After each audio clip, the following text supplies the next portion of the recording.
حضرت عثمان غنی رضی اللہ تعالیٰ عنہ، آپ سرکار کی شہادت کا واقعہ بڑا دردناک ہے۔ ابن سبا یہودی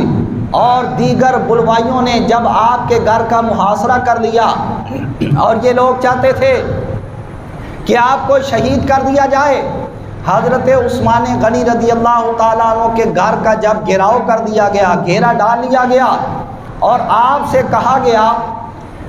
آپ کے غلاموں نے آ کر اجازت چاہی، اے امیر المومنین ہم کو اجازت دو، ہم تلوار اٹھائیں، ان کا مقابلہ کریں، ورنہ خطرہ ہے آپ کی جان کو، یہ آپ کو شہید کر دیں گے۔ آپ سرکار نے فرمایا، میں قطعاً اس بات کی اجازت نہیں دیتا کہ میرے آقا کا شہر مدینہ ہو، اس مدینہ پاک کے اندر خون خرابہ ہو، اس کی سرزمین کو خون کے ساتھ آلودہ کرنے کی میں کبھی اجازت نہیں دوں گا، جاؤ جا کر اپنے اپنے گھروں کے اندر بیٹھ جاؤ۔ حضرت عثمان غنی رضی اللہ تعالیٰ عنہ نے لڑائی کرنے کی اجازت نہ دی، اور جب آپ پر پانی بند کر دیا گیا اور آپ اپنے مکان کی چھت کے اوپر چڑھ گئے اور آپ نے اتمام حجت کے لیے کہ شاید ان لوگوں کو حیا آ جائے، شاید ان کو شرم آ جائے، شاید ان کو خیال آ جائے، آپ نے چند ایک باتیں ان سے کی اور چند ایک چیزوں کو انہیں دوبارہ یاد دلا دیا، نشاندہی کر دی۔ آپ نے فرمایا، یاد رکھو جب مدینہ منورہ کے اندر پینے کے لیے پانی نہ تھا، میں نے کنواں خرید کر حضور کی امت کے لیے وقف کر دیا کہ ہر بندہ اپنی ضرورت پوری کرے، اپنی پیاس کو مٹانے کے لیے پانی استعمال کرے اور جتنا چاہے استعمال کرے۔ اس کا صلہ یہ دیا کہ آج عثمان غنی کے لیے اسی کنویں کے پانی کا ایک قطرہ تک بند کر دیا گیا، مگر وہ ٹس سے مس نہ ہوئے۔ دوبارہ آپ نے فرمایا، لوگوں یاد کرو کہ جب مسجد نبوی تنگ تھی میں نے اس کی توسیع کی، میں نے اس کے لیے زمین کو خرید کر وقف کیا، آج اس کا صلہ عثمان غنی کو یہ دیا جا رہا ہے کہ اسی مسجد کا دروازہ عثمان غنی کے لیے بند کر دیا گیا، میں وہاں پر آ کر اللہ تعالیٰ کی ذات کو سجدہ بھی نہیں کر سکتا۔ مگر وہ لوگ باز آنے والے نہ تھے۔ جب ان لوگوں نے پکا ارادہ کر لیا کہ اب عثمان غنی کو شہید کر دینا ہے، حضرت مولا کائنات حضرت علی المرتضیٰ رضی اللہ تعالی عنہ نے اپنے دونوں بیٹوں کو حسنین کریمین کو فرمایا کہ میرے شہزادوں، میرے فرزندوں، اپنی تلواریں اٹھا لو اور جا کر اپنے چچا عثمان غنی کے دروازے کے اوپر کھڑے ہو کر پہرا دینا شروع کر دو، خبردار کوئی بدبخت، کوئی دشمن تمہارے چچا عثمان تک نہ پہنچ سکے، جا کر ان کے دروازے پر کھڑے ہو کر ان کے پہرے دار بن کے ان کا پہرا دو۔ حسنین کریمین آ گئے اور آ کر انہوں نے پہرا دیا، مگر جب وہ لوگ آپ کے گھر کے اندر گھس گئے، حضرت عبداللہ ابن سلام فرماتے ہیں کہ حضرت امیر المومنین کا جب محاصرہ کر دیا گیا، میں آپ کے پاس موجود تھا، میں نے آپ سے گفتگو کی، میں نے کہا کہ اے عثمان، لوگوں نے آپ کا محاصرہ کر لیا ہے۔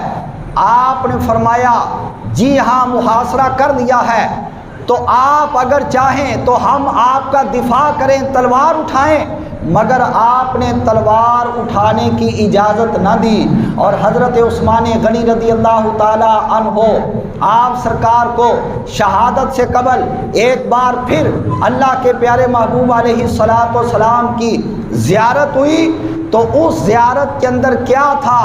یہ تھا کہ اللہ کے نبی علیہ الصلاۃ والسلام نے پانی کا ڈول حضرت عثمان غنی کے پاس لٹکایا اور فرمایا کہ میرے پیارے عثمان، اگر یہ لوگ آپ کو پانی کا قطرہ تک دینے کو تیار نہیں تو لو، میں آپ کے لیے پانی بھیج رہا ہوں، اس کو پی کر سیراب ہو کر اپنی پیاس ختم فرما دو۔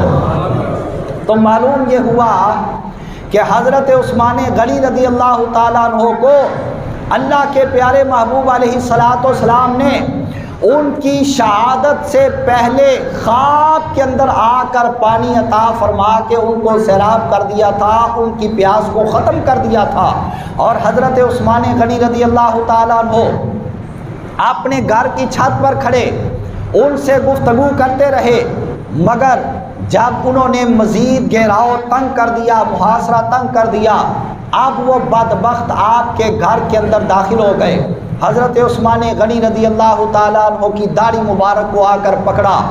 حضرت صدیق اکبر کے بیٹے نے، جن کا نام تھا محمد بن ابو بکر، حضرت عثمان غنی نے جب یہ دیکھا کہ یہ کون ہے، یہ خلیفہ اول کا بیٹا ہے، مگر آج دنیا کے دولت کے لالچ کی وجہ سے اس مقام پر آ کھڑا ہوا، نوبت اس کو یہاں تک لے آئی، دنیا کے مال و دولت نے اس کو اس کام کے لیے تیار کر دیا۔ آپ نے اس کو فرمایا، اے میرے بھائی کے بیٹے، اے میرے بھتیجے، شرم کر، اگر آج تیرا والد زندہ ہوتا تو اس حال کے اندر دیکھ کر ان کو دلی صدمہ ہوتا، ان کو دلی افسوس ہوتا، ان کو دلی رنج پہنچتا، ان کو تکلیف ہوتی۔ محمد بن ابو بکر کو شرم آ گئی، اس نے فوراً آپ کی داڑھی مبارک کو چھوڑ دیا، پیچھے ہٹ گیا۔ اتنے میں ایک اور بدبخت وہ آگے بڑھا، جس کے ہاتھ کے اندر لوہے کی سلاخ تھی، اس نے آپ کے سر کے اوپر ماری، جس کی وجہ سے حضرت عثمان غنی سرکار کا سر پھٹ گیا۔ آپ کے چہرے کے اوپر خون تھا، آپ کی داڑھی کے اوپر خون تھا، اور حضرت عثمان غنی رضی اللہ تعالی عنہ پر جب تلوار کا وار کیا گیا، آپ کی زوجہ مطہرہ حضرت نائلہ رضی اللہ تعالی عنہا وہاں پر موجود تھی، وہ آگے بڑھی، انہوں نے اپنے ہاتھ سے تلوار کا وار روکنا چاہا، مگر اس تلوار کے وار کی وجہ سے حضرت نائلہ رضی اللہ تعالی عنہا کی 2 انگلیاں کٹ گئیں۔ حضرت عثمان غنی رضی اللہ تعالی عنہ پر وار کر کے آپ کو شہید کر دیا گیا، اور حضرت نائلہ مکان کی چھت کے اوپر چڑھ گئی، اور آپ نے ایک آواز دی، آپ نے فرمایا، لوگو، مسلمانوں، اللہ کے محبوب کے تیسرے خلیفہ کو آج شہید کر دیا گیا، انا للہ و انا الیہ راجعون۔ حضرت مولا کائنات کو جب اس بات کا علم ہوا، حضرت عثمان غنی شہید ہو گئے، آپ دوڑے ہوئے آئے اور آپ نے امام حسن و حسین رضی اللہ تعالی عنہ، جن کو کہ حضرت عثمان غنی کا پہرے دار مقرر کر رکھا تھا، ان کو آ کر مولا کائنات نے تمانچے مارنے شروع کر دیے۔ فرمایا کہ میرے بیٹو، تم بھی یہاں موجود تھے تو تم عثمان غنی کا دفاع کیوں نہیں کر سکے؟ مجھ کو سمجھ نہیں آتی کہ جو لوگ کہتے ہیں جی ان کا اختلاف تھا، حضرت مولا کائنات کا ان سے اختلاف تھا، تو اگر اختلاف ہوتا تو پھر آپ شکر ادا کرتے کہ وہ شہید ہو گئے، کہ یہاں آ کر الٹا اپنے بیٹوں کو تمانچے مارنا شروع کر دیتے۔ تو یہ صحابہ کرام کے درمیان